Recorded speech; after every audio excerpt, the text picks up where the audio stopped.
디도서 제1장. 하나님의 종이요 예수 그리스도의 사도인 나 바울이 사도된 것은 하나님이 택하신 자들의 믿음과 경건함에 속한 진리의 지식과 영생의 소망을 위함이라. 이 영생은 거짓이 없으신 하나님이 영원 전부터 약속하신 것인데 자기 때에 자기의 말씀을 전도로 나타내셨으니 이 전도는 우리 구주 하나님이 명하신 대로 내게 맡기신 것이라. 같은 믿음을 따라 나의 참 아들 된 디도에게 편지하노니 하나님 아버지와 그리스도 예수 우리 구주로부터 은혜와 평강이 내게 있을지어다.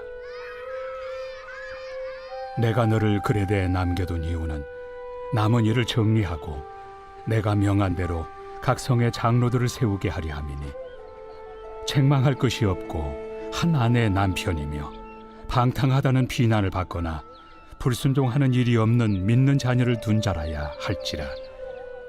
감독은 하나님의 청지기로서 책망할 것이 없고 제 고집대로 하지 아니하며 급히 분내지 아니하며 술을 즐기지 아니하며 구타하지 아니하며 더러운 이득을 탐하지 아니하며 오직 나그네를 대접하며 선행을 좋아하며 신중하며 의로우며 거룩하며 절제하며 미쁜 말씀의 가르침을 그대로 지켜야 하리니 이는 능히 바른 교훈으로 권면하고 거슬러 말하는 자들을 책망하게 하려 함이라. 불순종하고 헛된 말을 하며 속이는 자가 많은 중 할례파 가운데 특히 그러하니 그들의 입을 막을 것이라. 이런 자들이 더러운 이득을 취하려고 마땅하지 아니한 것을 가르쳐 가정들을 온통 무너뜨리는도다. 그레데인 중에 어떤 선지자가 말하되 그레데인들은 항상 거짓말쟁이며 악한 짐승이며 배만 위하는 게으름뱅이라 하니 이 증언이 참되도다. 그러므로 네가 그들을 엄히 꾸짖으라. 이는 그들로 하여금 믿음을 온전하게 하고 유대인의 허탄한 이야기와 진리를 배반하는 사람들의 명령을 따르지 않게 하려 함이라. 깨끗한 자들에게는 모든 것이 깨끗하나 더럽고 믿지 아니하는 자들에게는 아무것도 깨끗한 것이 없고 오직 그들의 마음과 양심이 더러운지라. 그들이 하나님을 시인하나 행위로는 부인하니 가증한 자요 복종하지 아니하는 자요 모든 선한 일을 버리는 자니라. 오늘의 말씀 디도서 1장의 말씀입니다. 디도서는 바울이 로마 1차 투옥에서 석방되고 디도와 함께 그레데에 목회 활동하던 중 디도만을 남겨두고 자신은 마게도냐에 도착해서 디도를 그레데에 남게 한 목적과 그 임무를 수행하는 데 꼭 필요한 목회적 지침을 알려주기 위해 보낸 서신입니다. 바울은 젊은 목회 사역자인 디도에게 그레데 사역의 지도자로서 어려운 일을 맡겼습니다.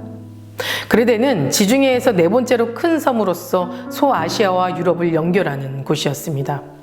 그 도시는 로마의 잦은 반란을 일으켰으며 거짓 선지자들이 활동하고 있었습니다. 바울은 이런 곳에서 사역하고 있는 디도를 격려하고 그에게 목회적 의무에 대해 더 자세한 가르침을 주기 위해 이 편지를 기록한 것입니다. 오늘 본문을 보면 먼저 바울은 디도를 그레데에 잔류시킨 이유를 설명해주고 있습니다. 5절의 말씀입니다. 내가 너를 그레데에 남겨둔 이유는 남은 일을 정리하고 내가 명한 대로 각 성의 장로들을 세우게 하려 함이니. 사도 바울이 디도로 하여금 그레데에 머물도록 한 데는 두 가지 이유가 목적이 있습니다. 그것은 자신이 미처 다하지 못한 일을 마무리하기 위해서이며 각 성의 장로들을 세우기 위해서입니다. 먼저 바울이 말한 남은 일이란 구체적으로는 알 수는 없지만 아마도 당시의 그레데 섬에서의 영적 혼란과 무질서를 생각했을 때 사도 바울이 미처 바로잡지 못했던 여러 불안정한 문제들을 해결하고 질서를 바로 세우기 위한 일이었는지 모릅니다. 어쨌든 사도 바울은 이처럼 자신이 미처 다하지 못한 여러 사역을 위해 에베소에는 디모데를, 그레데 섬에는 디도를 머물게 하였습니다. 이처럼 예수님께서 우리를 이 땅에 남겨둔 이유도 예수님 자신이 미처 이루지 못한 일들을 완성하기 위해서 성도인 우리들을 이 땅에 남겨두신 것입니다. 그것이 무엇입니까? 예수님이 사역 이후 이 땅을 살아가는 사람들에게 복음을 전파하고 증거해야 하는 일이 남아있다라는 겁니다. 그렇기 때문에 예수님께서는 승천하시기 전에 제자들을 불러 땅끝까지 이르러 내 증인이 되라 라고 말씀하신 겁니다. 사도 바울이 사랑하는 믿음의 아들 디모데와 디도를 자신의 곁에 두지 않고 선교지에 남겨둔 이유도 바로 이 때문인 겁니다. 그러니 우리는 예수님께서 우리를 이 땅에 남겨두신 이 사명을 위해 최선을 다해야만 합니다. 그래서 예수님께서 다시 오실 때 잘했다 충성된 종아라고 칭찬받을 수 있도록 하나님께 영광 돌리는 복된 삶을 살아가야만 합니다. 이어서 6절과 9절 말씀을 통해 장로의 자격 요건에 대해서 설명하고 있습니다. 당시 그레데 교회에는 다른 지역의 교회들과 마찬가지로 거짓 교사들이 많아 활동하고 있었고, 그로 인해 그리스도의 교리와 교회의 질서가 위협을 받고 있었습니다. 그래서 그리스도의 교리를 지키고 교회의 질서를 확립하기 위해서는 무엇보다도 교회를 지킬 장로들을 세우는 일이 급선무였습니다. 그런데 장로를 세우는 데는 자격 요건이 필요했습니다. 그중 하나가 6절 말씀에 기록된 한 아내의 남편입니다. 당시 헬라 사회는 정조 개념이나 순결 등에 대한 개념이 거의 없었던 때라 한 아내만을 두고 있는 것이 이상하게 보이는 시대였습니다. 하지만 이것은 하나님이 세우신 결혼 원리에서 벗어나는 일이었기에 배우자와 가정에 충실해야 한다라고 말하는 것입니다. 다시 말해 장로의 조건으로 한 아내의 남편을 강조한 이유는 그 시대에 맞지 않는 융통성 없는 모습이라 할지라도 하나님이 세우신 윤리적 기준은 어떠한 경우라도 흔들려서는 안 된다는 것입니다. 우리도 언제나 변화에 대해 본능을 가지고 있고 남보다 앞서고자 하는 갈망이 있습니다. 하지만 아무리 시대가 변해도 하나님이 세우신 모든 원리는 변하지 않듯이 우리도 세상이 바뀐다 하여도 또 변한다 해도 하나님의 선포하시는 말씀은 바뀔 수가 없습니다. 우리는 세상의 변화에 적응하며 더 좋은 것으로 발전시키며 살아가야는 하지만 하나님이 창조와 진리를 지키며 아무리 세상이 비웃고 조롱해도 하나님의 말씀을 기초로 살아가야만 합니다. 그것이 가장 복음적인 삶이기 때문입니다. 그리고 7절과 8절 말씀에는 감독의 조건으로 하나님의 청지기라고 부르며 감독자들이 지녀야 할 성품과 자세에 대해 말하고 있습니다. 감독은 거칠 혈기와 탐욕을 버리고 절제하며 거룩한 삶을 살아가면서 이웃을 섬길 줄 알아야 한다라고 말합니다. 12절 말씀을 보면 그레데인들은 항상 거짓말쟁이며 악한 짐승이며 배만 위하는 게으름뱅이라고 말하였습니다. 한마디로 정직과는 거리가 멀고 속으로는 탐욕만이 가득한 자라는 뜻입니다.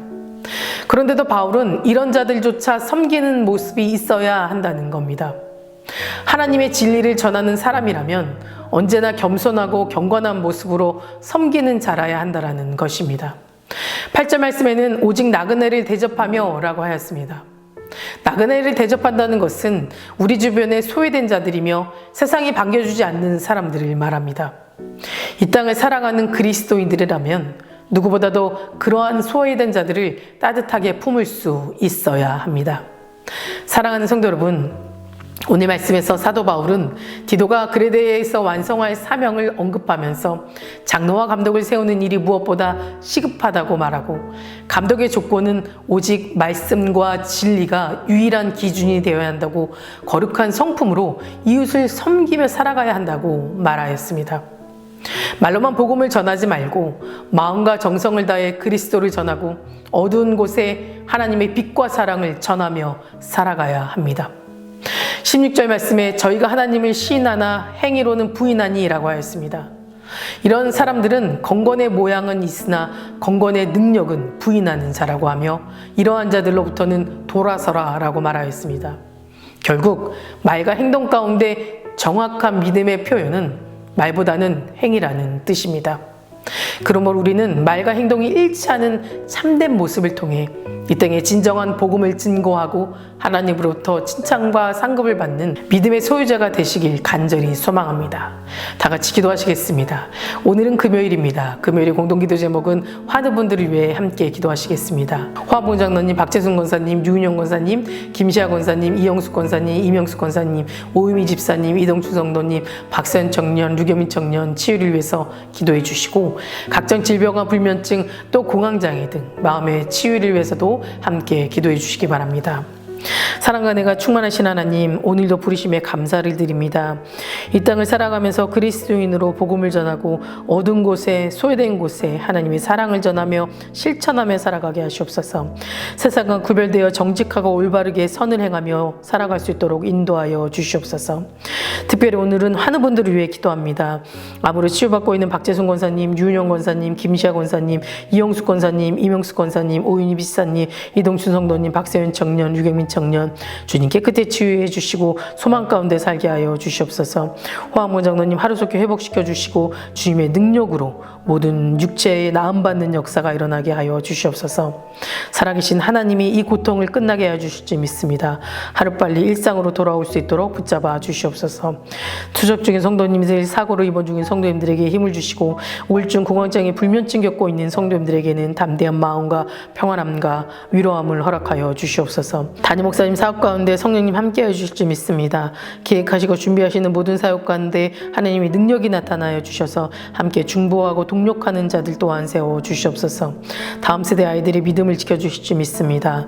말씀으로 자라고 기도로 성장하는 아이들 되게 하시고 아직 나오지 않는 아이들의 믿음을 회복시켜 주셔서 믿음의 공동체 안에서 은혜를 나누며 함께 살아갈 수 있도록 도와주시옵소서. 새벽마다 1,000번째 드리며 간구하는 기도 제목에 응답하여 주시길 간절히 소망하며 이 모든 말씀 예수 그리스도 이름으로 기도드립니다. 아멘.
감사합니다.